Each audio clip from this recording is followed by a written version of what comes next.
আসসালামু আলাইকুম। নবম দশম শ্রেণীর অনুশীলনী 2-1 ঘ নাম্বার দেওয়া আছে x belongs to n যেন x 36 এর গুণিতক এবং 6 এর গুণিতক। দেখো এটা আমরা কেমনে করতে পারি। x belongs to n, n কি সংখ্যার সেট? স্বাভাবিক সংখ্যার সেট। দেখো x 36 এর গুণিতক, ঠিক আছে, 36 এর গুণিতক, তাহলে আমরা লিখতে পারি এখানে দেখো অঙ্কটা বলতে বলছে 36 গুণিতক এবং 6 গুণিতক, ঠিক আছে।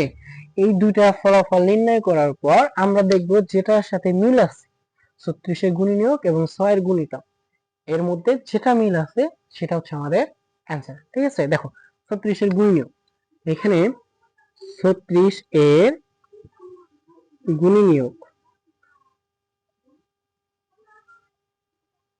আচ্ছা গুণিতক বলতে কি বুঝো বলো তো?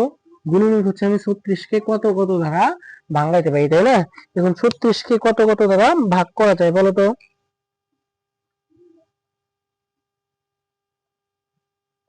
দেখো আমরা 36 কে ভাঙাইতে পারি এরকম ভাবে, যেমন 36 ইজ ইকুয়াল টু 1 গুণন 36, 36 কে 36, দেখো 2 দিয়ে যায়, 18 দুগুণে কত হয়?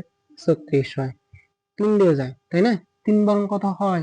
36, 3 বারো 36। 4 দিয়ে যায়, তাই না? দেখো তো 4 লং কত হয়? 36। 5 দিয়ে যায়, দেখো তো 5 দিয়ে কি 36 এর ভাগ যায়? 5 দিয়ে কিন্তু যাবে না, তাই না? এখন 6 দিয়ে যায়, দেখো আবার 6 দিয়ে যায়, 6 6 কত হয় বলো তো? 6 6 36।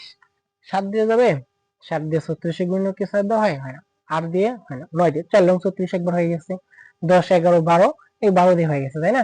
এইটুকু হচ্ছে আমার 36 এর গুণিতক। তাহলে আমি লিখতে পারি, তাহলে দেখো আমরা লিখতে পারবো 36 এ, অতএব 36 এর গুণিতক ইজ ইকুয়াল টু কি কি?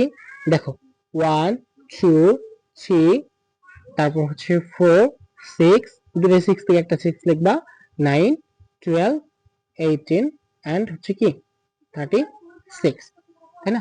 এখন লিখতে পারি আমরা আবার কি বল, দেখো আবার কি বলছো 6 এর গুণিতক। এখন 6 এর গুণিতক দেখো তো, এখন 6 এর গুণিতক বলতে কি? 6 এর গুণিতক বলতে কি বলতো? 6 ঘরের নাম তো আমরা জেনে বুঝে থাকি, তাই না? 6 কে কত কত দ্বারা ভাগ করা যায়? আচ্ছা বলো তো 6 সরি 6 ঘরের নাম কি? দেখো তো 6 কে 6, 6 দুগুণে 12, 3 6 18, 4 6 24, 5 6 30, 6 6 36, তাই না? 6 সাথে কত হয়? 42, 6টা 48, 6 লং 54, 6 লং কত হয়? 54, 6 10 60। এই দুইটা উপাদানের মধ্যে দেখো এই 36 গুণিতক এবং 6 গুণিতকের মধ্যে যা মিলবে সেটা আমাদের কি হবে বলতো? অ্যান্সার। যেমন দেখো আমরা কি কি মিল পাচ্ছি। 6 6 দেখো তো এখানে 1 2 3 4 আছে, 1 2 3 4 এর নাই, অস্তিত্ব নাই। এখানে 6, এখানে 6 মিলছে, এখানে 12, এখানে 12 মিলছে, এখানে কত আছে? 18, এই 18 মিলছে, এখানে 18 মিলছে, এখানে 36, এখানে 36 মিলছে। আর কিছু আছে কি? নাই। তাহলে আমাদের অ্যান্সার শেষ। এখানে আমরা বলতে পারি যে অতএব নির্ণয়ের সেট, অতএব